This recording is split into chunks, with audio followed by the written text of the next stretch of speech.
We just had a bit of a panic. I was afraid that the slide operator hadn't appeared, and you know what that means. But anyway, there he is, and in good shape, I think. Let's see. Now, you'll remember that if you were here in the last a couple of weeks, that in the last two lectures, I tried to talk about one of the major building types in American architecture, one in which America has been perhaps most inventive, and that is in the skyscraper, in the center city office building. And you remember that there are two distinct kinds of skyscrapers as they developed historically. One is the chunky blocks in the loop of Chicago, and the others are the tall pointing spires at the tip of Manhattan. And these two develop and interweave later in ways that you'll remember. Now, today, I'd like to talk, or to begin to talk, about the other building program which has been most central in American culture. And that is the opposite to the center city office building, the dwelling place, which in America has developed largely into a suburban single-family house, but which has also had various developments within the city itself. So that if you look at Chicago here, and then go back out across that, what Frank Lloyd Wright loved to refer to as the prairie, and come out to Oak Park, which was Frank Lloyd Wright's suburb, there you find the complements to the center city office buildings. As Sullivan and his followers and colleagues designed the skyscrapers in the center of Chicago, Frank Lloyd Wright, beginning in the 1890s, culminated really the whole 19th century development of single-family suburban houses which had taken place in the United States since the 1840s. And I show you here his Hertley house in Oak Park of 1902. I chose this slide because it has that appropriately secret, hermetic, closed familial unit, sense of the protecting fortress, the cavern, rather dark, just the opposite of the bustling center city, the two joined by the elevated railroad train that itself came down from the prairies and made the loop here in the center of Chicago.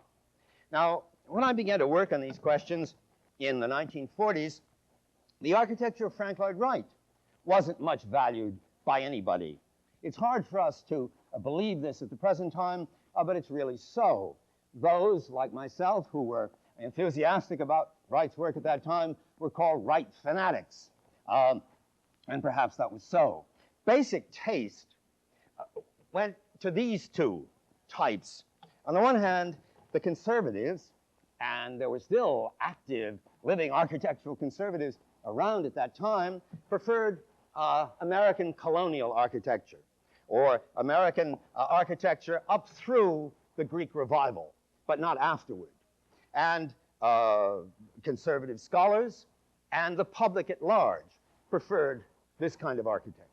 On the other hand, the avant-garde, which was very small but very active, and which was very soon to take over the architectural profession, and indeed popular taste at large, preferred the high international style, as of Corbusier's Villa Savoye of 1929 to 1931.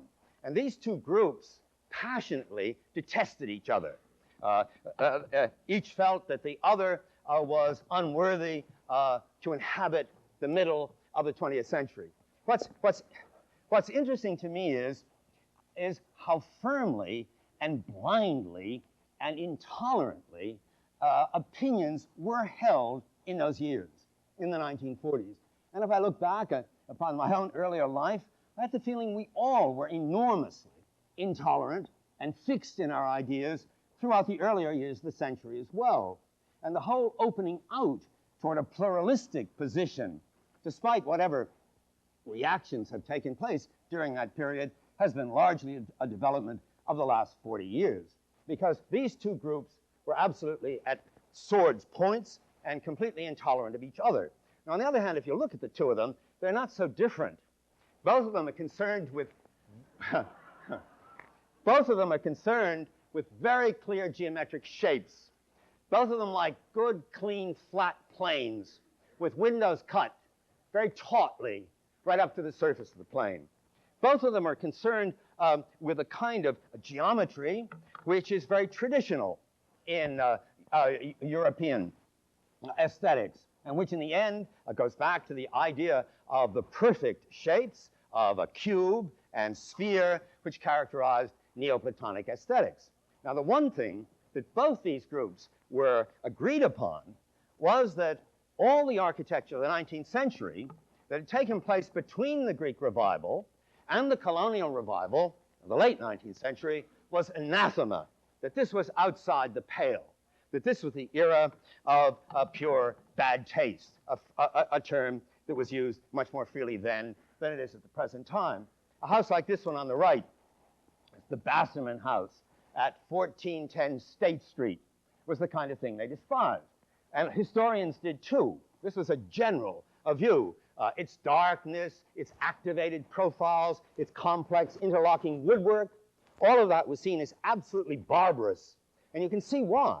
If the other two groups were really sharing a hermetic, Neoplatonic aesthetic of perfect linear shapes, then they could hardly be expected to see the life, the activity, the darkness, the structural tension, everything that moves through the house on the right.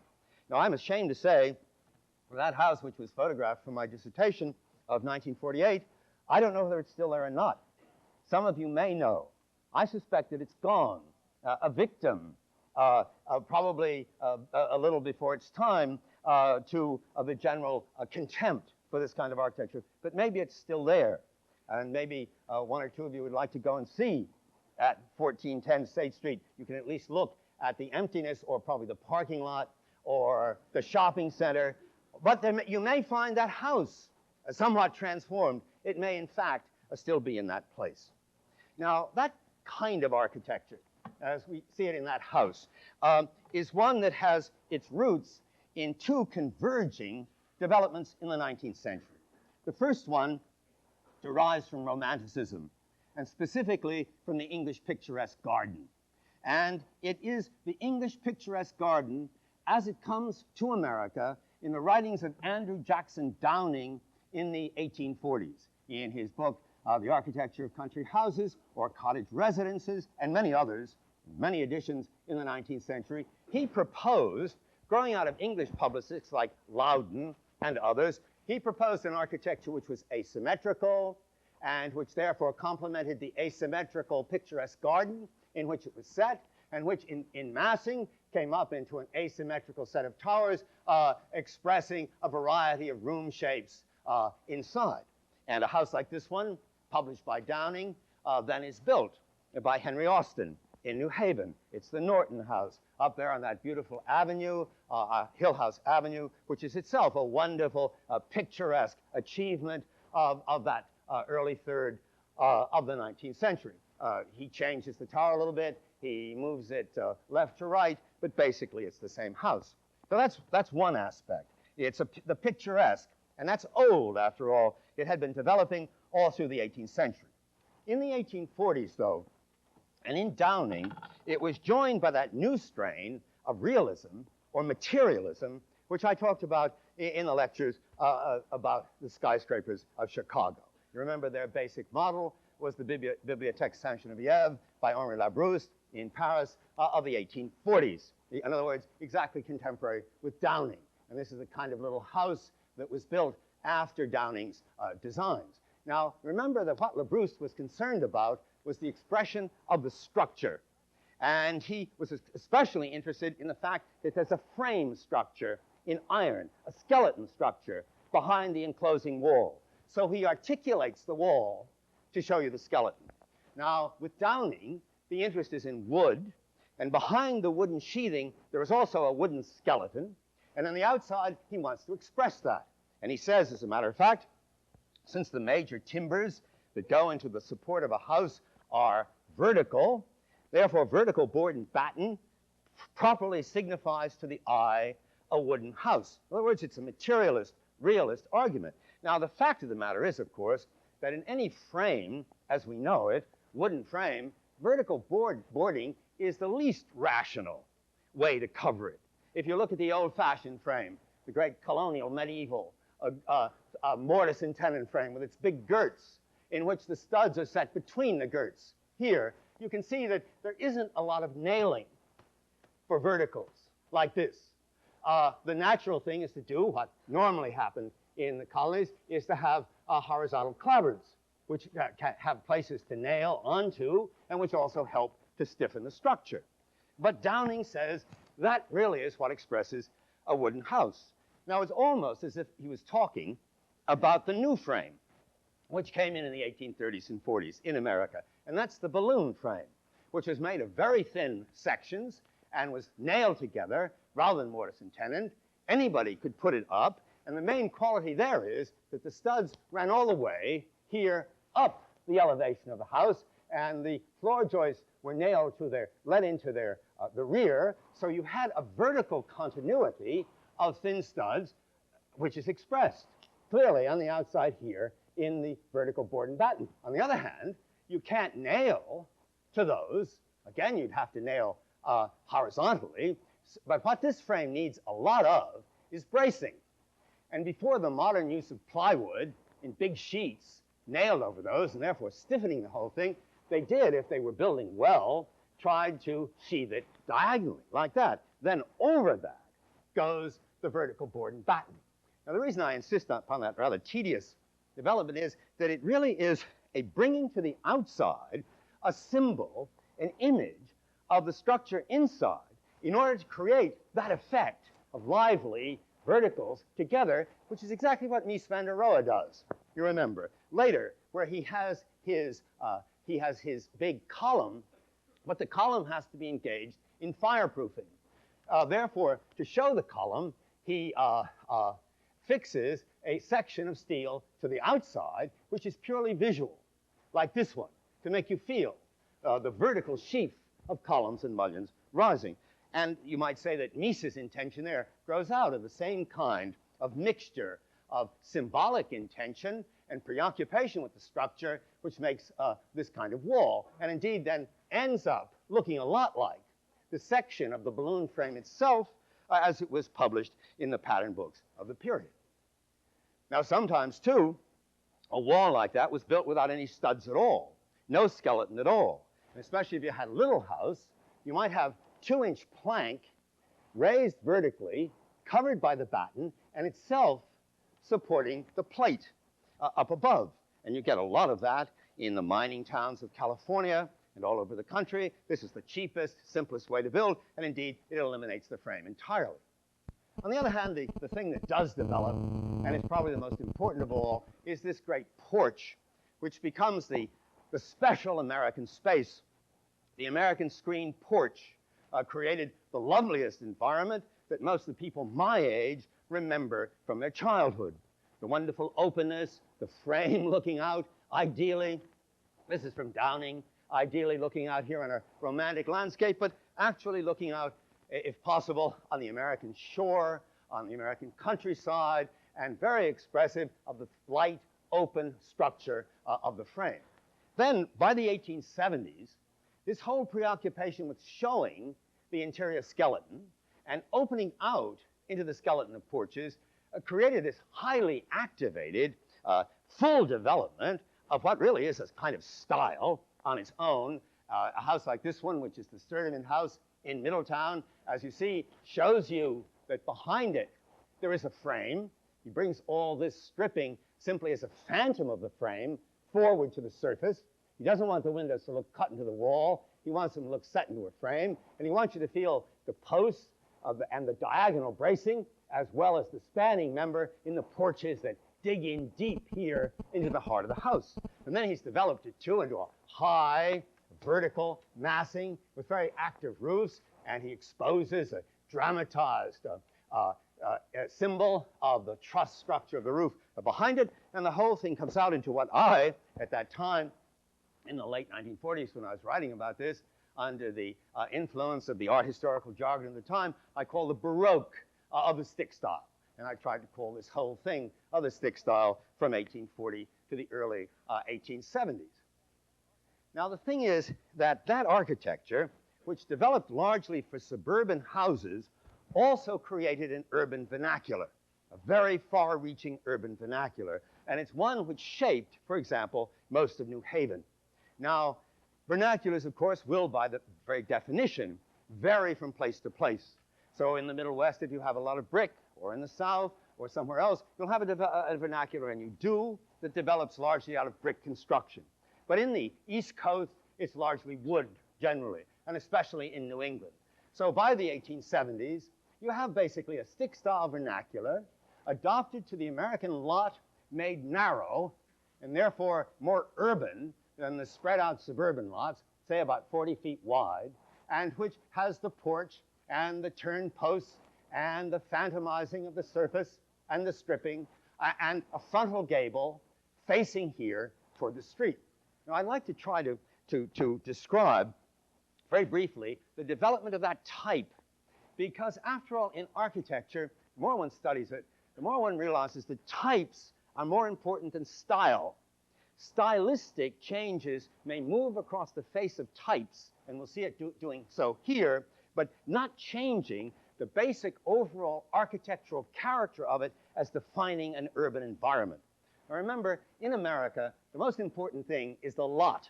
And we saw that developing in the early plans of New Haven. The house is set apart from other houses on a lot, which eventually becomes a grass plot and is planted with trees. And the first urbanistic fact of the single-family house in America is the lot. Now, the other thing is that the early houses, some of them, had frontal gables. However, unlike this house of the 70s, you didn't enter at the gabled end, the narrow end. You entered at the broad side, like this, as in this house in Salem, and you might, as in England, have chambers built forward with gables over the entrance and other gables up above. Now, the general development in America that eventually became universal was to shear all that stuff off, get all those gables off, get rid of the projecting chamber room up there, and close it all in just as tight and taut as a ship. And this is what you get in the Parson Capon house of the 1680s. Now there are no gables. You enter still on the long side, and it stands here on its setting. And its big plot of grass there, moving out to the fields on the other side. Now you get that right through the 18th century. Even if the basic covering of it becomes provincial Baroque or Georgian, or whatever you want to call it, rather than the more medieval sheathing of the Parson Capon house, it's still basically the same thing. There's no frontal gable. You enter at the long side, but you see what is developing by the 18th century is a very clearly delimited lot, and usually with a fence around it. So there's the house, then there's the plot of grass, then there's the sidewalk, eventually, then the grass strip, which is planted with trees, and beyond it, the street. So the urbanism of all this is actually much more complex than it looks. The house in the middle, and all of this goes on down to the street. And you see you have exactly the same thing here. Here's a narrow lot. It's on its grass plot. There's the sidewalk. There's the grass plot here that originally would have had its beautiful elms on it in New Haven. And there's the street. So it's a very clear urban structure of which the house is only a part. Now, as the 18th century went on, of course, in elaborate houses, like this Longfellow house in Cambridge, the gable began to reappear as a classical pediment. And here it's affixed to the front of the long side. Then, with the Greek revival of the early 19th century, it comes forward as a Greek portico, as it did in the Hill House mansion that was originally at the end of Hill House Avenue. And then ideally, that portico, instead of having rooms projecting on both sides, took over the whole frontal massing of the house like a Greek temple, as in Andalusia down here in Pennsylvania. So now you've got the frontal gable is back here as the pediment, and it's basically the narrow end of the house, of the building, that gets the gable and the entrance, which is different, of course, in the old system. Then all that comes down to a little vernacular house, and because the gable is the narrow end, it's perfectly adjusted to a narrow lot, hence to the smaller subdivided lots of the 19th century. And this is a house on Front Street, which is a little Greek revival house in which one basic alteration has taken place in order to have some economy of spatial means. the doorway is moved to one side, so you don't come in and divide it. You can come in here to the entrance and the stair and have a big room over here on the other side. So this type, you see the type is developing. Then the next step is that that type submits to that excitement about wood structure and Gothic revival too. The gable gets higher here, and they try to incorporate into it that porch that's so important. And those little porches and these little houses, and these are very simple types, would have been screened, especially up above. And the great thing back when I was young was to sleep there in the summer with, as I say, the great elms rising here in front of the house. You see, there's a very simple one, and you move up the economic scale a certain level, and you get a wonderful bay pushing out, ideally on the sunny side, and then 2 levels of porch up above. You can see where the stairs go. You can see the volume of space, and the whole interior structure of the house is very clear on the outside. I might say, too, that it's a very viable economic type, basically a blue-collar type. And people of not at all elaborate economic circumstances could own this house, would probably inhabit this floor, would rent this out, and now probably there are students up there in the gable. So you had not a flight to the suburb, but an intense development of a very viable urban type, which, as in New Haven, Connecticut, just out Whitney Avenue, is very close to the center of the city, and which, you see, has the great frontal gable, which gives it a terrific power to define the street. And even though this street has been crippled by the telephone poles and the law, look at how sad this is, and the loss of the great elms. You notice how the elms would have been at the scale of these. You can see why they wanted them, how they went perfectly together. You have the porches. The street is still a friend rather than an enemy, and you have the strong gable shapes, each one stating an individual unit as it faces here frontally toward the street. Now, the thing is, as I said, across the type, you can watch stylistic changes take place, but it doesn't change the basic architectural structure of the type. Here, for example, is a later house, which has become shingle style. It's become more voluminous. You feel the space ballooning out from the inside.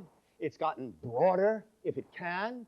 It's gotten bigger details, and some of them are colonial, as here, but it's still basically fundamentally the same type, and it has its grass plot and sidewalk and grass strip, and it's able to dominate the automobile with its scale, and it remains today.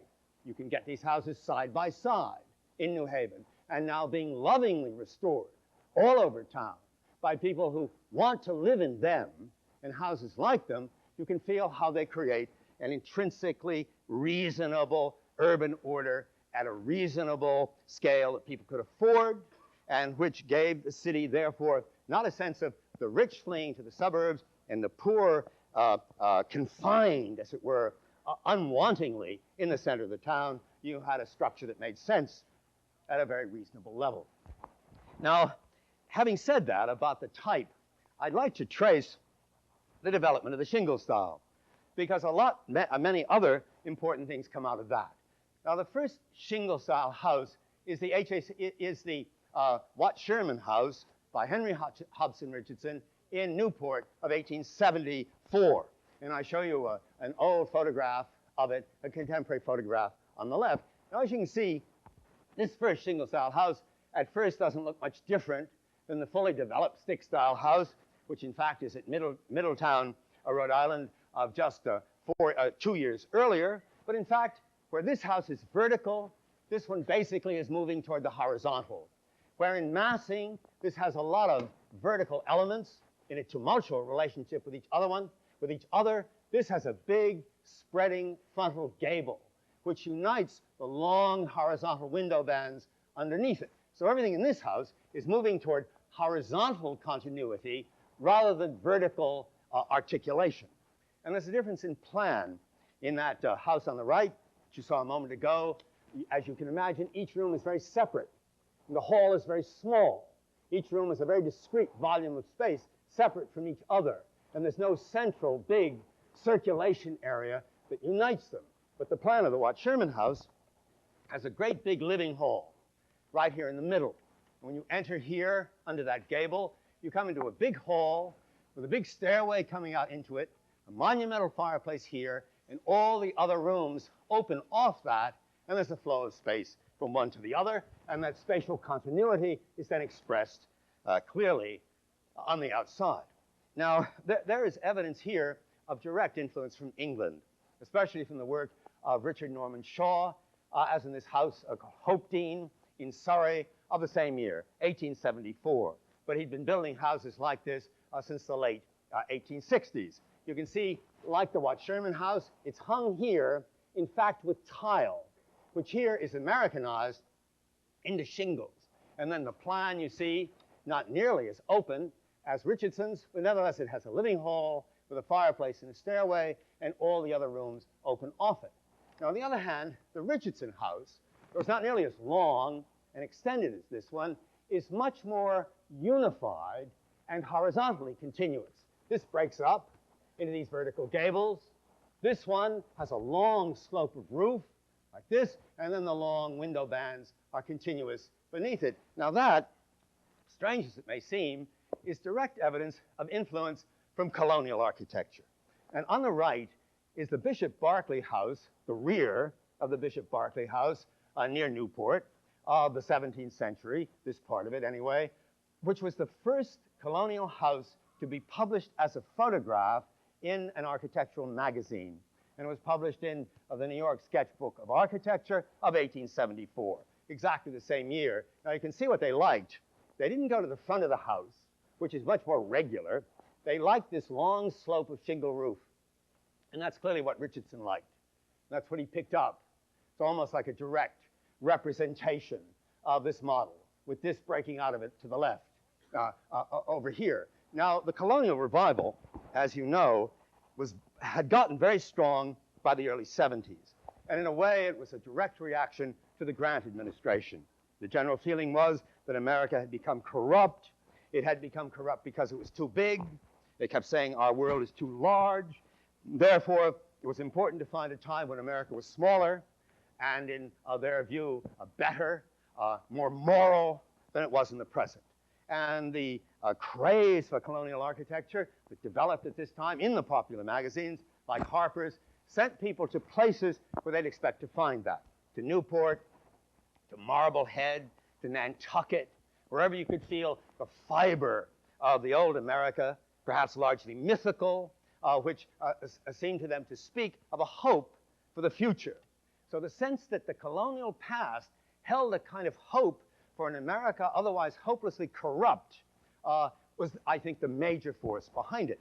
Now, it came to a head, exactly as you'd expect, in that important exposition in Philadelphia of 1876, the Centennial. And there they had two kitchens. They had a kitchen of 1876 that had all the latest gadgets. And to show how outmoded it was, they had a kitchen of 1776. But the visitors to the fair weren't interested in the new kitchen at all. They were interested in the old one, the one of 1776, which we see here as it was reproduced in a magazine of the period. And the craze for colonial architecture and the beginning of looking at the details of colonial windows and so on, and the colonial housewives in costume, all of that comes to a head at the Centennial. And indeed, the people who were working for Richardson at this time had already been directly involved in colonial revival work. This is a restored, a new colonial fireplace in a house in Newport by Charles Follen McKim of 1872, 2 years before the Watt Sherman house, and McKim was working with Richardson at this time. So colonial and English sources are together in the beginning of the shingle style. So from the very beginning, it is what later critics derogatively called eclectic. It condensed different kinds of things. Now, its major interest, though, I think, its major power, when you look at it, is that power of space, which we already saw. That wonderful big gable really seems to engulf you like a great wave, which is breaking over at the top. And it pulls you inside it to this view, which was drawn by Stanford White who was also working with Richardson at this time, and I don't think it's quite in focus over there on the right. Can you watch the focus there? Can you hear me? I guess this isn't hooked up. In any event, that's it. Thanks very much. There's the fireplace and the lights coming down from above. There's a whole wall of glass beyond it. There's the big fireplace over here, and you feel that he's creating a whole big landscape full of light and shadows and release on the interior. And the whole effect, in the end, is of a strong horizontal continuity that runs through the whole thing. Now, this is 1874. By 1880, and here in the Stoughton House in Cambridge by Richardson in 1882, that continuity has become more complete. For one thing, it's no longer the English division between masonry below and shingles or tile up above. Now it's all shingled. And as it's all shingled, now the colonial details come forward much more clearly to the surface as particular American vernacular or traditional elements. And I think when Richardson thinks of a composition like that, he has in mind such unusual colonial houses as the House of Seven Gables in Salem. And of course, the House of Seven Gables, which was added onto over the years, has this asymmetrical composition that the 19th century still loved. And you get the feeling that Richardson puts it together with its window details right there and makes a fluid and moving composition, which grows out, however, of what's suggested to him in the House of Seven Gables. Also, he wants his house to look very old, exactly as I think I said in an earlier lecture, exactly as Hawthorne, as he's writing about America, makes it seem much older in New England than it ever was, as if he was dealing with ancient medieval myths, farther back in time than the 17th century. And the House of Seven Gables is his basic archetypal image of that ancientness, that awe, that sense of something full of myth, full of a kind of terror, too, a darkness within. Richardson exploits all that. His house becomes darker. It looks older. One reason are the shingles. The shingles give it a weathered, sort of naturalistic surface, as distinct from the taut, flat clapboards of the original.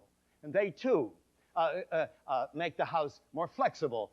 As he shingles here, he's able to get that curving surface more easily than he could in clapboards, so that here the little ingle nook under the stairs is expressed on the outside. All the spaces flow one into the other, and you get an even more natural, easy flow from part to part than you did in the Watt Sherman house. Now, in order to do that, he also has suggestions from farther back in time. He moves back to the 16th century, to the Chateau de Loire, which he loved, and a building like Chambord here, standing in the middle of its great park, its great hunting grounds, has its big rounded turrets derived from medieval turrets, and into them its windowed loggias run. And up above its chimneys and its gable ends all make a fantastic world on the roof.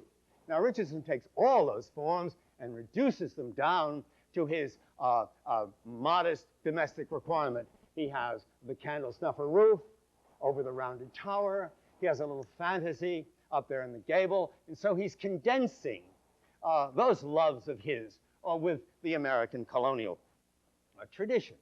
Now, the other point, I think, is a good one, that as we saw in early American work, in pre-Columbian work, that the basic principle was of the imitation of natural forms by man-made architectures. And we saw that as the basic principle of pre-Columbian architecture, and it's still the basic principle of the pueblos of the Southwest. Now, you get a feeling that in a different way, the same kind of thing is working in Richardson. The shingles already have that effect of something that just happened there. But even more so, in exactly the same years, this gatehouse in northeastern Massachusetts, Ames Gatehouse, is done in these big boulders which look almost as if they're part of a great glaciation accident in which they were carried across New England by the glacier and deposited here. And as if, in fact, also they had just grown up like some natural wall.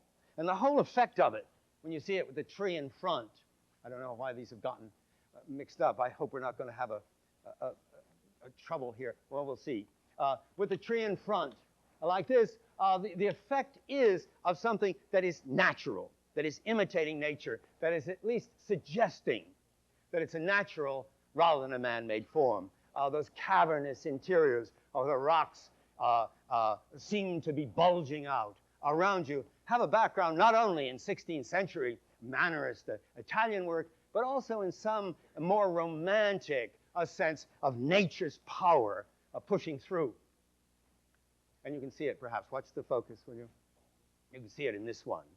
The real, this is like some monstrous force of nature breaking the bonds. It's wonderful the way he holds it back. These tight details, as if this is the human hand trying to hold it back, but it's bulging over it. Like this bulging out of it.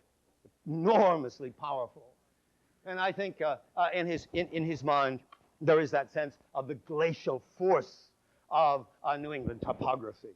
Now, at least everybody at that time certainly felt that in it and loved that natural quality in it. And architect after architect adapted it to his own purposes. For example, Peabody and Stearns, an important firm in Boston, built this house in 1882 in Manchester by the Sea. And there's Richardson's arch going in under the tower of the house. And then he brings it up at a half level out into the main body of the house. And in plan, it's really as if he's building a kind of landscape. He comes out here, half level up. It's open all the way up to the upper floors, out to the dining room. It's covered with there's a covered porch in front of it. Over here in front of the hall and parlor, it's open with a covered porch here. So you see the light is flooding in here. It's more muted through here. It slashes through here. He's building a whole interior landscape, an asymmetrical landscape moving in 3 dimensions, in which the stair is very important in the monumentality of the fireplace. This is not the interior of this house, but of the Gillette House in Newport of exactly the same time by McKim, Mead, and White. I put them together because it gives you some sense of that interior landscape, as if there is a kind of natural force toward the natural moving in the interior arrangement of the house as well. And we know that's so on the outside. This is a rendering from the American Architect and Building News, which is the important architectural publication of the period, by a Demon, a renderer, whose work appeared over and over again, and who here, for example, he illustrates the work of many different architects. Here he's doing this house, and he tries to show you here it is close to, here it is at a distance. It's picking up the shapes of the landscape. It's part of the whole landscape, and all the details that arise from it in this and in other houses are part of a kind of respect for the natural setting which they're intended to grow out of, as if they were part of it. Now, at the same time, underneath, there is that, in a kind of semiotic way, there is the sign language of colonial. It's always saying, whatever I'm doing, it has a point because it really is connected to an ancient tradition, to a colonial tradition. And again, if you take a house like the Fairbanks house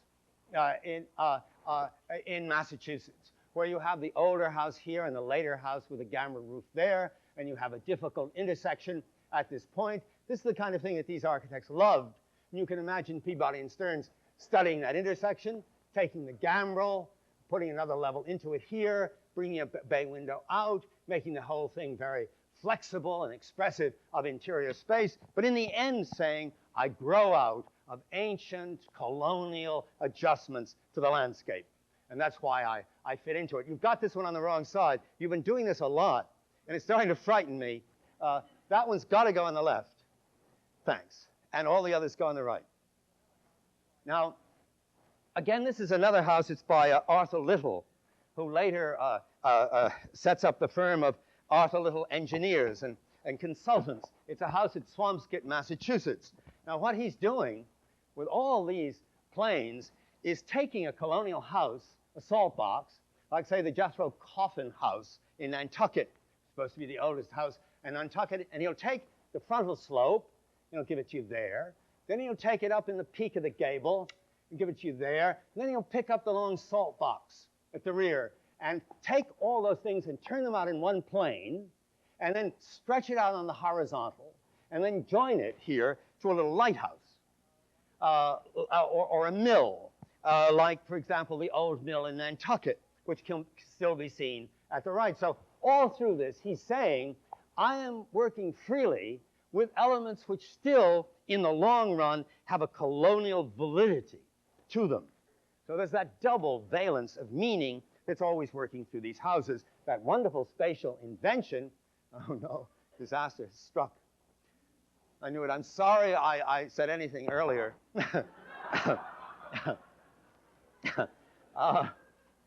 No, don't do that.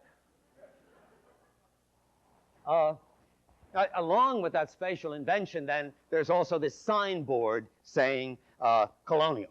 Now, there's another element, however, which is very important, and that's the Japanese. And ever since Perry had opened up Japan, of course, its effect in America and Europe had been intense. Now, in America, that effect is exerted in the same place, and that is at the Exposition in Philadelphia of 1876. Here's another element. We saw the machine affecting furnace in the great Corliss steam engine in Philadelphia, and the colonial kitchen affecting Richardson and McKim. The Japanese is also there, and it's described in the American Architect and Building News. Give me the next one on the right, please. No, you dropped one. Read the one back that you had on earlier. They described how these houses are built by workmen, and they don't use any nails. Thank you.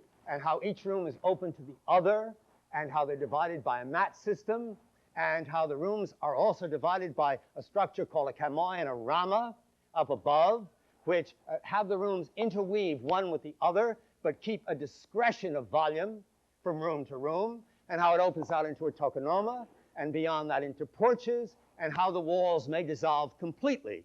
Well, American architects like McKim and White in Elbron, New Jersey, on the right in 1880 in the Newcomb House, they see that, and they make an abstract pattern. Looks like an abstract pattern of the 1920s in Holland, really, on the floor, but it derives from the mat.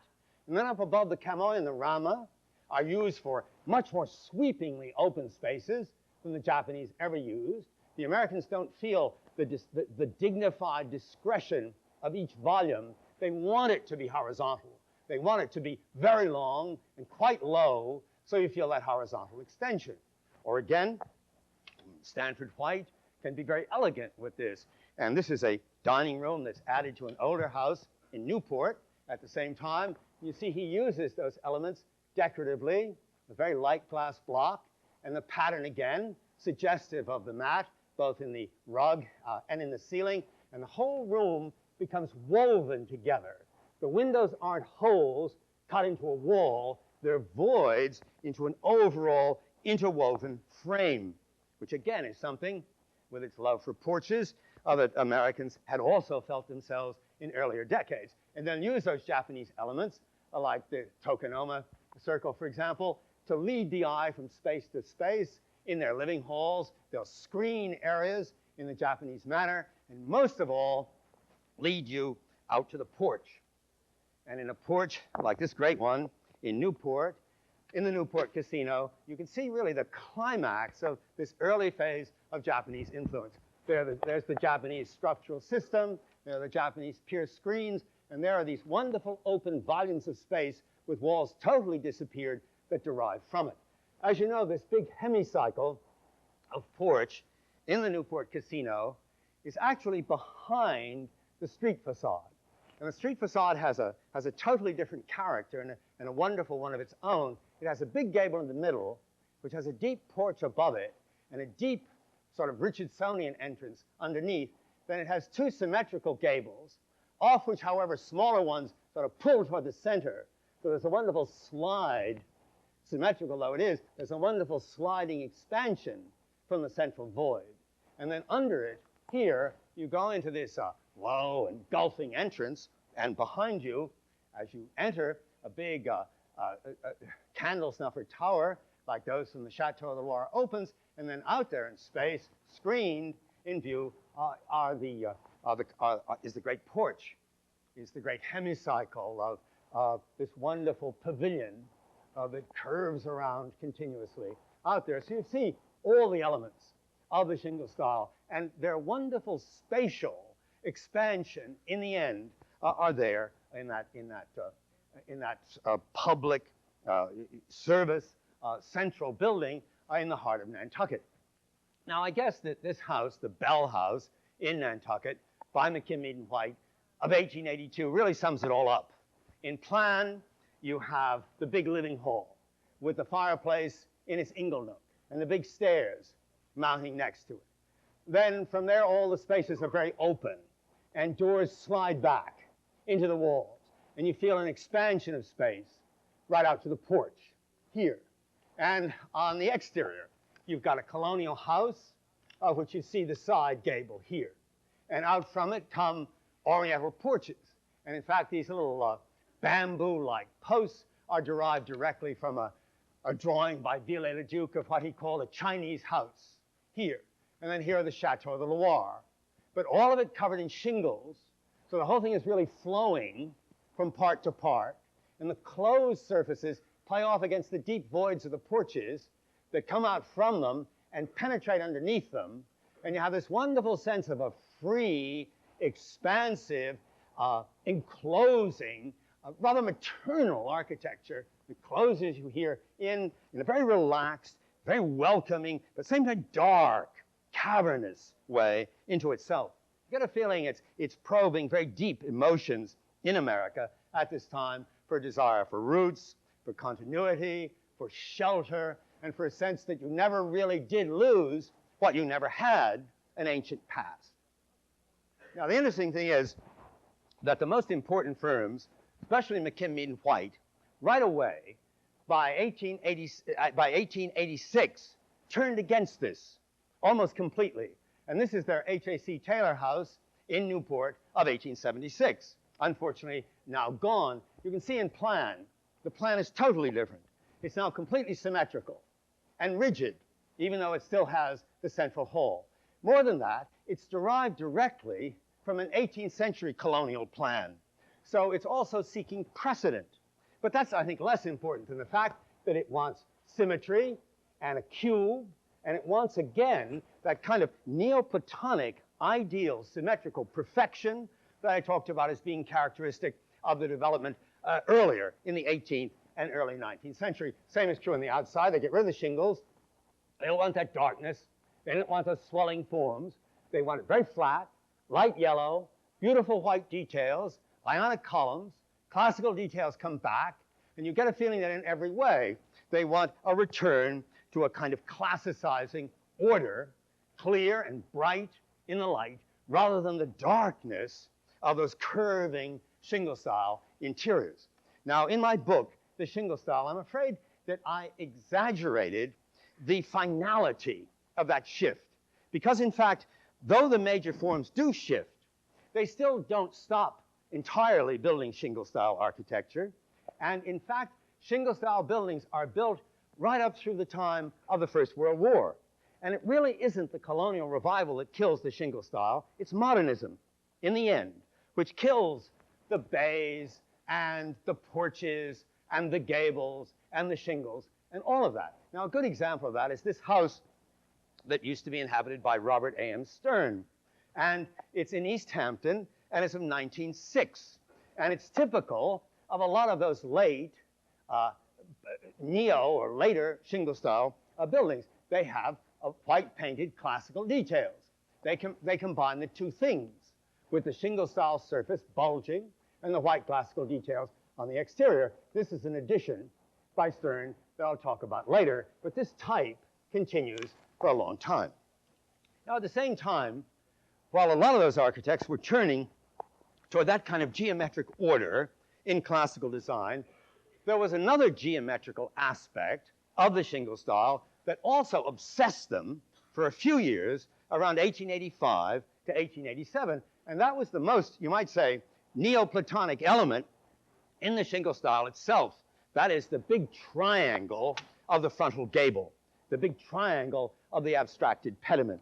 Now, I suggested that in Richardson, you have that strong geometry, but you have it, it's like a wave. And it always reminds me, here is Homer's painting of somewhat later, where you're looking at Cannon Rock, and the skyline is such that the wave seems to be over your head. And as a matter of fact, as you see it in the Metropolitan Museum of Art, it really looks as if it's going to engulf you.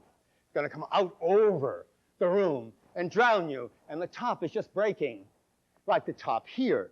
And it's that quality in Richardson and in late 19th century American painting to feel the awe in nature, the terror, the power in it. It's not like the luminism of the middle of the century, calm and shining and gentle, like those light stick-style houses. Something dark and powerful and brooding is there in the greatest American imagery of that period, in its literary imagery as well.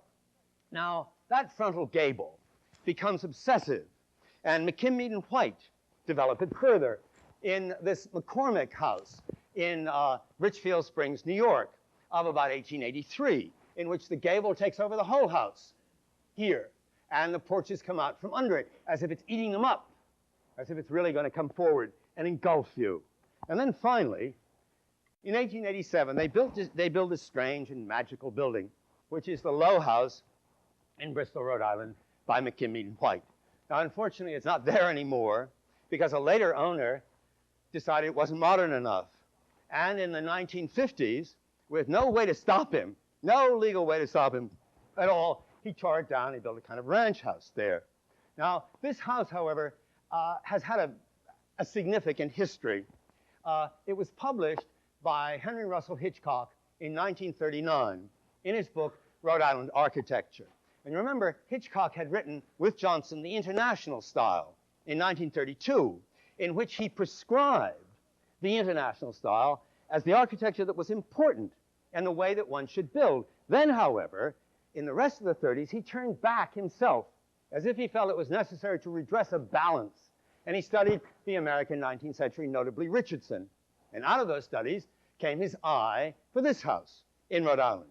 Now, it's true that when he published it, he praised it for a very modern quality. He said it has almost no detail, very spare and sparse, no decoration. In other words, he liked that because he was still seeing it as a modernist. But one reason he could see it, though still being a modernist, was its very modernist abstraction and clarity. Now, this is the building in his book that caught my eye when I was looking for a dissertation topic in 1947 and 8. And so this is the one that started me, precisely for the same reason. I was prepared to see, basically still in a modernist way. But this house, the power of it, was simply overwhelming. Now, the interesting thing is that that's the house then that caught the eye, 10 years later, of Robert Venturi in 1959, in this project by Venturi for a beach house. And this house is the very beginning of the shingle-style revival. And you can see he takes the low house, the big gable, then he bursts his own chimney out of it to make it his own. I'll talk about this later. And then covers the whole thing with shingles. And you feel that here he is, this is his model, this is where he's starting, this is from where he wants to start his own development. Now, it's interesting, though, you see, as he looks at it, look what he does to it. He puts, this is partly the fact that it's going to be on a beach behind the dunes, but it's really not only that. He puts it on little posts. He makes the void in it not a series of bays, engulfing bays, but of a long stretched horizontal. And you can't help but feeling that he, too, is seeing it with the eyes of modernism, in part. Here is the Villa Savoye that I showed you in the first pair of slides. There are the pilotis underneath. There's that very thin surface with the stretched horizontal up above it.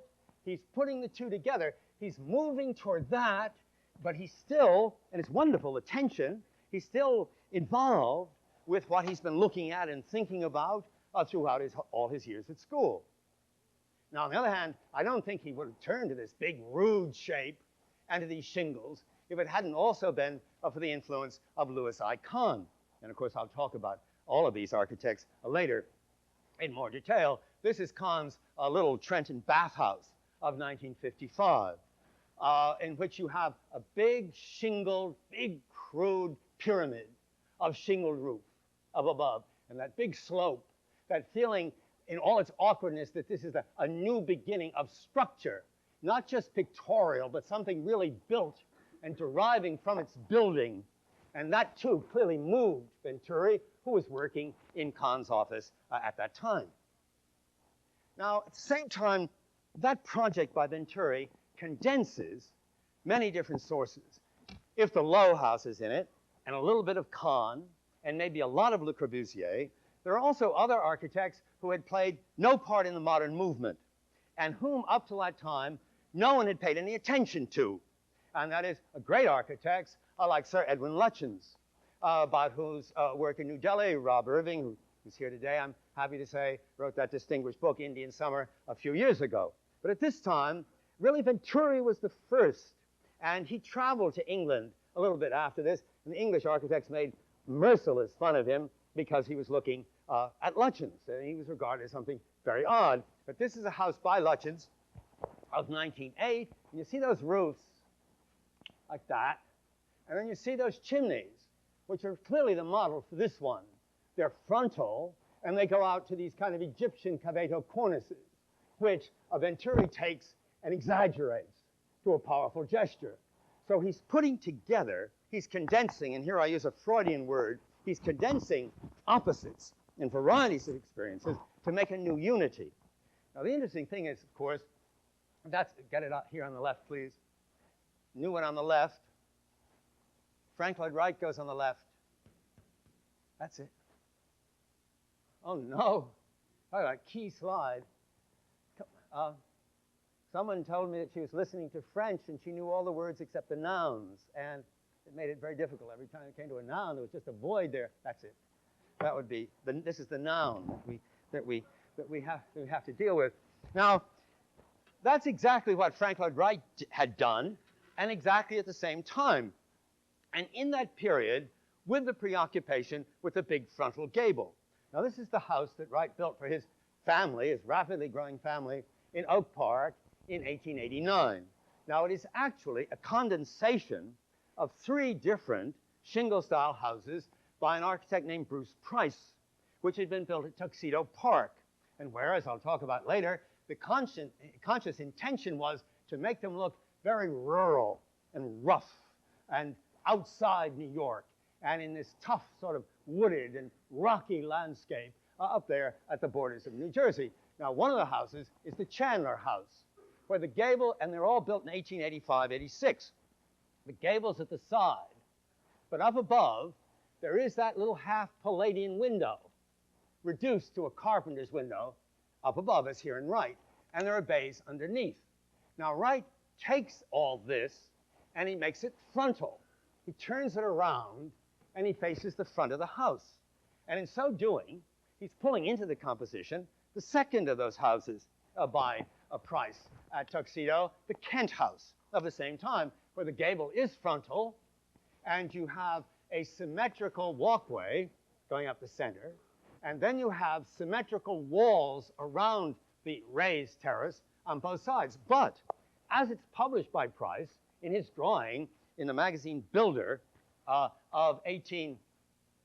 Building of 1886, he does it from the side, giving you, therefore, this wall, and Wright takes that as a suggestion to make it asymmetrical. It looks as if it could be asymmetrical there. Wright makes it asymmetrical. He puts the entrance over way on one side like this, and the gable is surrounded. He makes it a curving wall, but the gable is surrounded by the wall here. Then, however, he's got to do something about that, which is floating above this plane.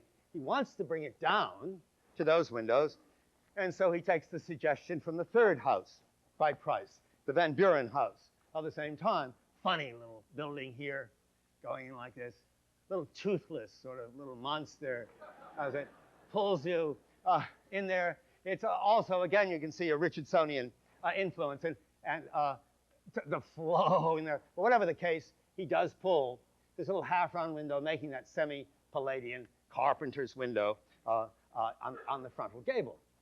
So Wright had done all that. So then Venturi, in his first important built work, which is the little house for his family in Chestnut Hill, Pennsylvania of 1961, takes that frontal gable of Wright's and quotes the half-round Palladian window, only he combines it with the old Neo-Palladian element of the square surrounded by the circle right here, and he throws out the bays and stretches it across the front, and he breaks the gable up through the middle, giving a terrific vitality in that vertical split up the center, and then he renders the surface in a kind of flat stucco to make it look very abstract, to make it look indeed like an international style surface, or a little bit too like the rough cardboard models that Kahn used to work with in his office. But whatever the case, he won't use the shingles. He had done it in the earlier project, but here it's as if he pulls back from that. Once the abstraction feels, I think the reason he doesn't use the shingles is that if you use shingles on a wall where you can see the end of the plane, so you see that the wall is a thin freestanding plane, you lose it. Shingles have to go around or connect with something. It just can't work. I think that's why. But whatever the case, then, as soon as he got the job, he went all the way back to the shingle style vernacular. And these are the Trubeck and Wisłowski houses on Nantucket of 1970. Now, Trubeck was a professor in this law school right here, David Trubeck. That's his house over here. And his brother-in-law's name was Wisłowski, and his house is to the left. And as you see them at overlooking the harbor in Nantucket, they're looking eastward there, across the harbor. They are like two little frontal gables. He goes back to the frontal gable, and he keeps the gable closed now. So they're two vernacular gable forms, one of which is narrow and high, one of which is broad and flat here, so that within the same type, the same species, you can read absolute differences. That's why all Greek temples are gables, each one slightly different than the other, but all exactly the same type, because it's only between creatures of the same species that you read differences, complex and subtle differences in character. And of course, that's the whole point of the type, that the type enables you to be enormously free by working inside the type, because there, any difference to other members of the type is immediately perceived and doubly intense in an aesthetic sense.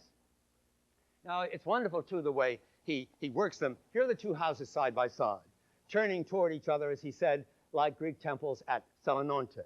Now, the one on the right first pulls to the right, and the window pulls way over here. Then there's a horizontal band of windows, above which there's the half round, but the half round is being pulled.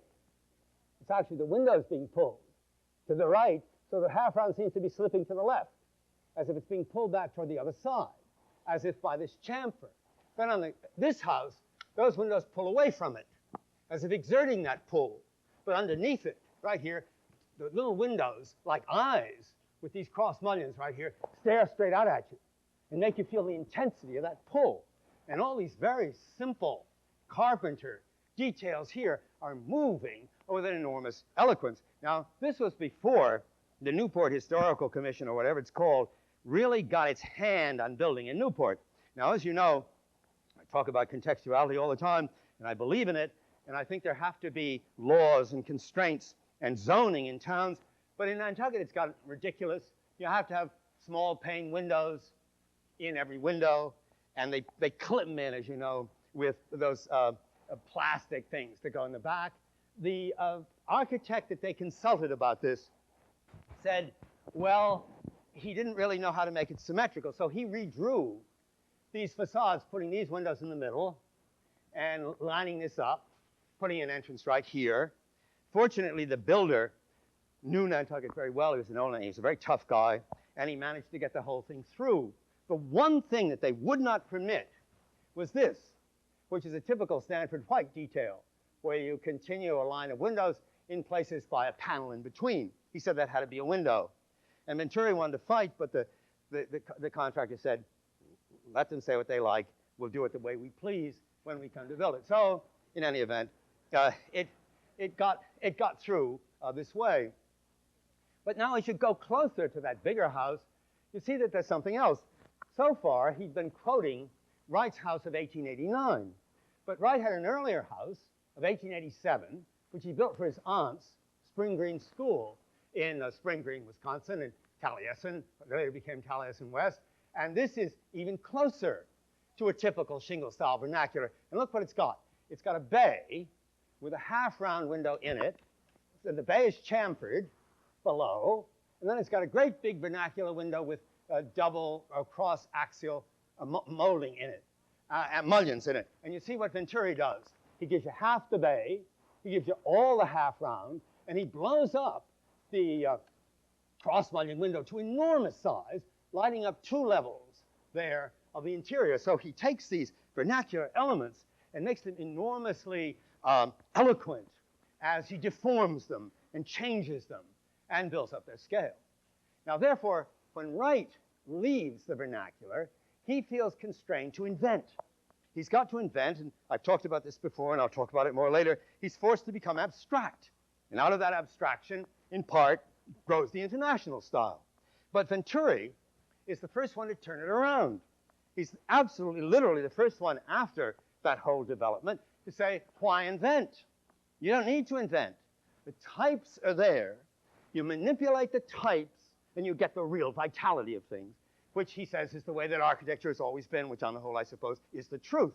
So those houses become as lively as seabirds there, each one different slightly from the other, silver in the fogs off the sea, and full of enormous life. And you can see how he can make them little creatures. Here are 2 houses, a little bit similar, in Block Island. And you can see, by the way, window there, little window there, pulled over here, and up there. You have 2 tight little creatures standing there in the wind down there, absolutely alive. That quality you see of being creatures that Greek temples have is shared by these with the fact that you've got the frontal gable and the vertical stance, and empathetically, we associate that with the human body standing. So you can feel that these are living beings there standing in the field. Now, it has to be said that the very first person who appreciated the work of Venturi, as it should have been, was Robert A.M. Stern, when he was still a student at the Yale School of Architecture. And in his famous double issue of Prospecta of 1965, he published the first 2 chapters of Venturi's great book, Complexity and Contradiction in Architecture. Then no sooner had he graduated than in 1966 he built this house in Montauk, in which he sneaks up to the rear of Venturi's house. This is the other side of that house by Venturi. He takes that slot down the middle and that arch. It pulls across here, and he exaggerates them enormously. Turns the slot into a crevasse, makes the arch a great big one going across, and probably tries to be much too original in the typical late modern way. Everybody had to be original. He knew Venturi was great, and he used him as his model, but he had to modify it enormously, and he wasn't too good at it. Now, again, and most architects aren't, you see. The only point I want to make about this is the power of a vernacular type to make good work possible for most people. And this is, I think, fundamental. It's the way architecture has always worked. In late modernism, the myth was that you had to reinvent the wheel in every building, and that was destructive to the city as a whole, as we've seen. Now, here's Venturi. He's also influenced directly by the shingle style. So he sees this wonderful house by Arthur Little, also at Swampscott, called Shingle Side of 1882. And it's a very important house. It's published in England, and I think it has a big effect on Boise and others there. But look what he does to it. There is the roof slope coming toward you. There is the 2-story half-round window here that lights into the big living hall behind. There are the porch posts here on both sides, but he's ripped it all apart, torn it apart in ways that one wishes probably that he hadn't. Now, then as time goes on, though, he begins to realize that. And he tries to get closer to the sources. And he begins to try now, not so much to try to invent, but to learn how to build like a shingle-style architect, which, after all, most American lumber yards still made it possible to do, despite modernism. So this house, which I think is one of his best, in East Hampton, he's certainly looking at things like the Stoughton House, or here, he's blowing up the scale of a house by William Ralph Emerson, also published at the time, who was another of these very important architects, and he's combining it, as he likes to do, with the white painted classical details of the late Shingle style, like the house he was living in at the time. Then he also looks in a whole series of works at the stricter models, like the low house in this house on Martha's Vineyard with a big, strong gable, and then behind it a symmetrical organization of roof planes, gives the house a considerable power, but again, always, as he likes to do, with his white painted details. So then, we come to this. Here's his own house before he lived in it, in East Hampton. And here is an international style porch, very unsympathetic to the house, rammed into it by an architect and critic named Peter Blake in the international style period. Then then Stern comes along, he rips off that porch, he puts a shingled porch on it, but he doesn't use its details or its scale. He makes it more abstract. He wants to make it more inventive. But then now, in the kind of work he does, and for which, as we read in the New York Times last week, his name is an enormous selling card for the developers, and the public has known it, of course, through his television series.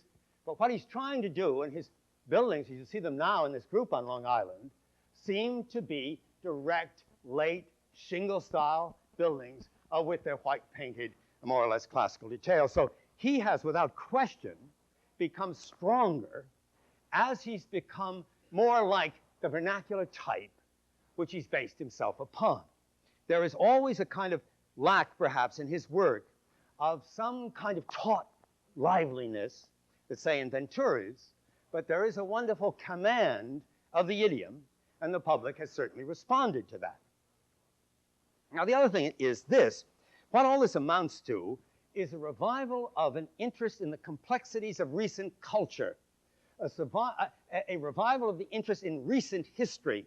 Now, this has been extremely important for architecture because in the international style period and also the Frank Lloyd Wright period, the only interest, since they had thrown out the whole tradition of Western urbanism, the only interest they would allow themselves was in the primordial. Now, Wright, therefore, when he came to build a house on the prairie in 1948, built what looks like a sod house. And he's looking back to Rollwag and giants in the earth and primordial, primitive conditions. Now, at the same time, this house is a wonderful solar house because the whole thing on the other side is glass, 2 stories high, facing south, with a concrete slab in the floor to store the heat. And it's exact, beautifully designed passive solar house. Now, however, when Tom Beebe comes to build 30 years later, about 78 or so, a house on the prairie, same kind of place, his interest is in, say, Willa Cather, say, rather than Rollwag, the professor's house, the tradition of the common, framed, high-standing, thin, taut architecture of the place, the vernacular architecture of the place. This, rather even than solar use, or certainly than anything primordial, is what moves him. And it's totally different from that preoccupation only with prehistory, you might say, which had been the case before. And the backgrounds here are in Venturi, and Beebe has written a very beautiful thing about these 2 houses on Nantucket, and other architects, perhaps Stern himself at that time, Aldo Rossi, and others. But once again, it's the frontal gable and the vernacular type. Now, that use of vernacular elements, of the way things used to be made, was one that all of modernism absolutely rejected. Though they might sometimes admit to influence from other architectures, it was always, as we'll see in the work of Kahn, an influence which they abstracted. Now, along here, in the late 60s and 70s, young architectural students began to come along and take me on walks in New Haven. And even though I'd written about the Shingle style, I was still very caught in a kind of delicacy about looking too closely at vernacular elements. People like Andres Duaney and Elizabeth Platter-Zyberg. And then a little bit later, like Melanie Taylor and Robert Orr, who are practicing in New Haven, would take me on walks down Edgewood Avenue and other places, and make me look at the porches and how they worked with each other and how they worked on the street. And those architects, Andres DeVane and Elizabeth Plata-Seiberg, are now the most in demand, practically, of architects in the country to build new, they're developers still, but they could be housing if economic structure changed, towns everywhere in which everything is related to everything else in terms of the vernacular. Now, the very first one, I'm sorry, you saw the porch there. The very first one was Seaside in Florida, designed by DeVane and Plata-Seiberg. But this particular group was by Orrin Taylor and a number.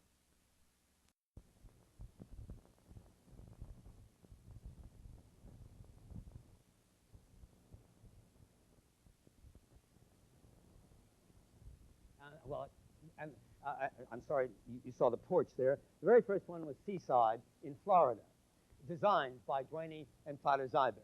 But this particular group was by Orrin Taylor and a number of other architects from Yale, like Alex Gorlin and so on, and great foreign architects like Leon Krier have also built there. The main point, of course, is that everything grows out of that fundamental 19th century vernacular. They're changed according to the vernacular of the South. And everything is related to everything else. So it isn't a series of buildings trying to compete with each other, basically. It's a series of buildings built with all the urbanistic furniture which makes an environment as a whole. And that influence, whether it's here in Seaside or anywhere else, that influence can also be felt now back on the fabric of the poor old northeastern town itself. Because if you walk through those streets, you see now everywhere buildings that were despised 30 years ago. Now all of them taking off the plastic siding, repainting the trim, putting back the shingles, putting back the paint the way they thought it ought to be right here in the sad old town of New Haven itself.